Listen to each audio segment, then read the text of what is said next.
Challah en 5 cours. Cours 2. Sur quelle pâte dois-je prélever?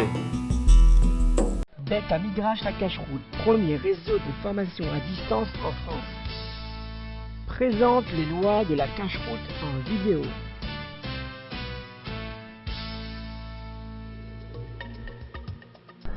Sur quelle pâte doit-on prélever? La pâte doit contenir une quantité égale ou supérieure à 1,660 kg de farine, pour que l'on puisse prélever en récitant la bracha. Si la pâte contient moins de 1,660 kg de farine, on prélèvera sans réciter la bracha. Si elle contient moins de 1,250 kg de farine, on ne prélèvera pas du tout. La pâte doit être faite à base d'une des 5 sortes de céréales: le blé, l'orge, l'avoine, l'épeautre ou le seigle, et doit être pétrie à base d'eau, d'huile, de rosée, de miel, de vin ou de lait. On ne prélève pas sur une pâte à base de fécule de pommes de terre ou de riz. Attention, on évitera de pétrir une pâte à base de jus de fruits 100%, sans eau, car là aussi, on devra prélever, mais du fait que le jus de fruits 100% n'est pas un liquide conducteur de la touma impureté, la challah prélevée sera pure. On ne pourra donc pas la brûler, mais on devra la donner à un Kohen, qui lui aussi doit être pur. Cependant, du fait de notre impureté à tous de nos jours, il sera donc impossible de la donner à un Kohen et impossible de la brûler du fait de sa pureté. On rentre donc dans une problématique.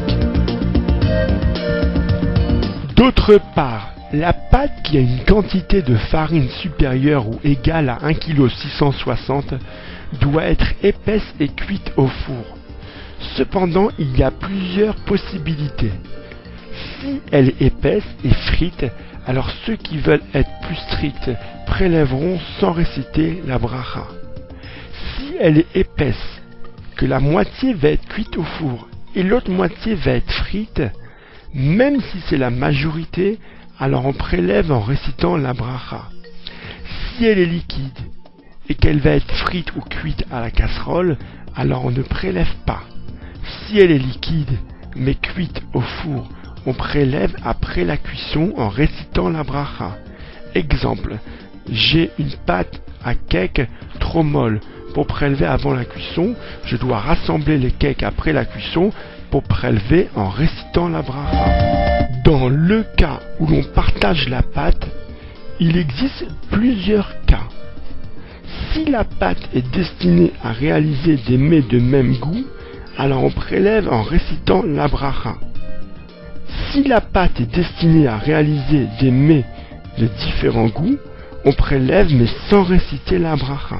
Si on réserve une partie pour tout de suite et une autre pour la semaine d'après par exemple, et que chaque partie n'aura plus la quantité de farine suffisante pour que l'on puisse prélever, alors on prélève sans réciter la bracha. Si on la partage entre plusieurs personnes qui vont l'emporter et la cuire, et que chaque morceau n'aura plus la quantité de farine suffisante pour que l'on puisse prélever, on ne prélèvera pas sur la pâte de départ.